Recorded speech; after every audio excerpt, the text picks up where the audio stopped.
ذی الحج کا جو مہینہ ہے اور اسلامی سال کا جو پہلا مہینہ ہے محرم، ان دو مہینوں میں جہاں اللہ تعالیٰ نے بڑی عبادات رکھی ہیں، حج ہے، قربانی ہے، وہاں پہ عالم اسلام میں دو بڑے سانحات ایسے ہیں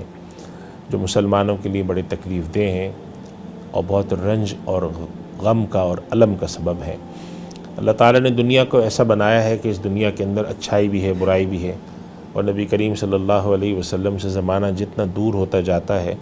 معاشرے کے اندر خرابی کا جو رجحان ہے وہ بڑھتا جائے گا، خرابی تھوڑی زیادہ ہوگی اور اچھائی آہستہ آہستہ کم ہوگی۔ نبی کریم صلی اللہ علیہ وسلم کے صحابہ میں سے جو جلیل القدر صحابی ہیں سیدنا عمر فاروق رضی اللہ تعالیٰ عنہ، جن کو مراد نبی کہا جاتا ہے، اللہ کے نبی صلی اللہ علیہ وسلم نے اللہ تعالیٰ سے جن کو مانگا تھا، اور خلفائے راشدین میں ہیں، عشرہ مبشرہ میں ہیں، اور جن کے بارے میں غیر مسلم مورخین بھی یہ کہتے ہیں کہ ان جیسا خلیفہ، ان جیسا حکمراں انسانی تاریخ میں کم گزرا ہے، اور یہ بھی کہا جاتا ہے کہ اگر اللہ تعالیٰ ان کو مزید 10 سال حکومت دے دیتا تو شاید دنیا میں کوئی جگہ ایسی نہ ہوتی جہاں اسلام نہ پہنچے۔ تو اللہ تعالیٰ کے اتنے بڑے جلیل القدر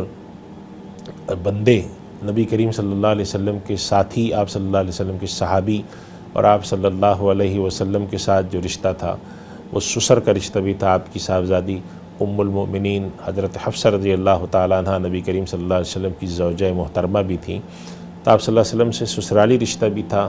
اور آپ صلی اللہ علیہ وسلم سے صحبت کا رشتہ بھی تھا۔ آپ صلی اللہ علیہ وسلم کی جلیل القدر صحابہ میں، عشرہ مبشرہ میں،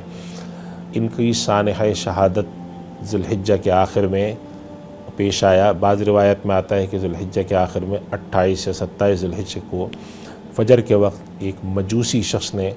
آپ کو خنجر مارا تھا نماز پڑھانے کے دوران، جو کہ غلام تھا، اور وہ آپ سے ایک کدورت دل میں رکھتا تھا، تو اس نے اپنا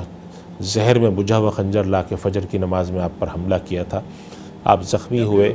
2-3 دن آپ زخمی رہے، اور اس کے بعد بعض روایت میں آتا ہے کہ یکم محرم الحرام میں آپ کی شہادت ہوئی۔ یہ عالم اسلام کا ایک بڑا سانحہ ہے، اور سیدنا عمر فاروق رضی اللہ تعالیٰ عنہ نے نبی کریم صلی اللہ علیہ وسلم کے ایک صحابی جن کو صاحب السر کہا جاتا تھا، نبی کریم صلی اللہ علیہ وسلم کے رازدان حضرت حذیفہ بن الیمان رضی اللہ عنہ، ان سے کئی دفعہ جو سوالات پوچھے، ایک سوال یہ پوچھتے تھے وہ کہ نبی کریم صلی اللہ علیہ وسلم نے جن فتنوں کی، جن ایسے بڑے واقعات کی پیشین گوئی کی ہے، تو وہ کیا میرے زمانے میں ہیں؟ تو بعض روایات سے ملتا ہے کہ انہوں نے حضرت عمر فاروق رضی اللہ عنہ کا جواب دیا تھا کہ امیر المومنین، یہ سارے واقعات آپ کی حیات کے بعد ہیں۔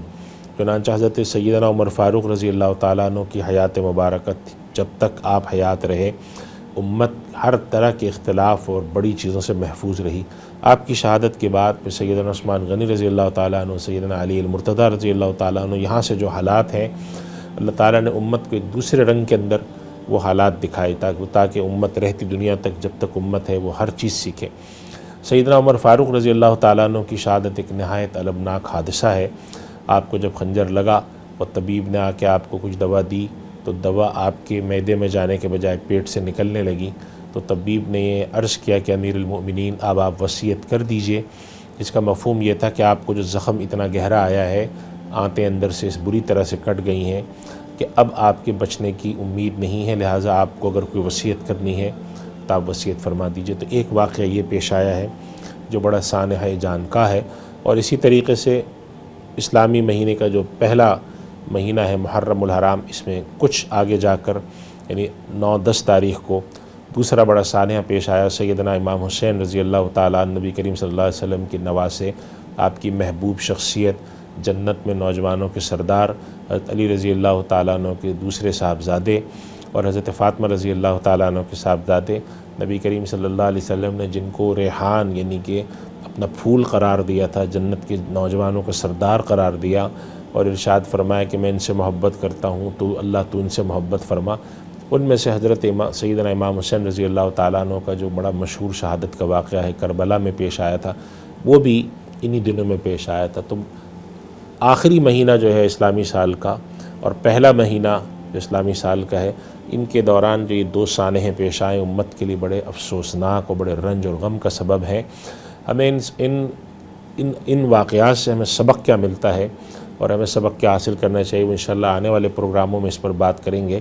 لیکن جو سمجھنے والی بات ہے وہ یہ ہے کہ اتنی بڑی ہستیوں کو اللہ تعالیٰ نے شہادت کا درجہ دیا، اس میں کچھ امت کے ہمارے لوگ بھی شامل رہے جو اس گناہ میں شریک رہے، اور امت کے اندر اللہ تعالیٰ نے ایسے حالات پیش کیے۔ ایک آخری بات عرض کرتا ہوں اور اس پر اپنی گفتگو ختم کرتا ہوں کہ ہمارے یہاں علماء نے اس پر گفتگو کی ہے کہ امت میں یہ حالات کیوں پیش آئے، اور اس کے نتیجے میں وہ یہ لکھتے ہیں کہ اللہ تعالیٰ نے امت میں ہر طرح کے حالات اس لیے پیش کیے تاکہ امت ہر چیز کے حوالے سے تیار رہے، چونکہ یہ امت آخری جو وقت ہے جس کو ہم کہتے ہیں رہتی دنیا تک رہنے کے لیے آئی ہے۔ چنانچہ ایسے سارے حالات جس کے اندر اختلاف بھی ہوئے، جس کے اندر آپس میں نزاعات بھی، وہ ساری چیزوں کی اللہ تعالیٰ نے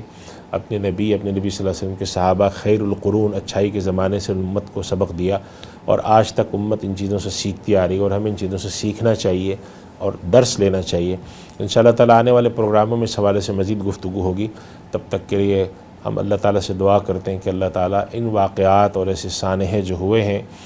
اور اس کے نتیجے میں امت میں جو افتراق اور انتشار پیدا ہوا ہے، اللہ سے افتراق اور انتشار کو کم کرے اور ہمیں ایسے سانحات اور واقعات سے سبق لینے کی توفیق عطا فرمائے۔ وآخر دعوانا الحمدللہ۔ سوشل میڈیا پر سب سے قدیم اور سب سے ریلائبل برانڈ درسقرآن.com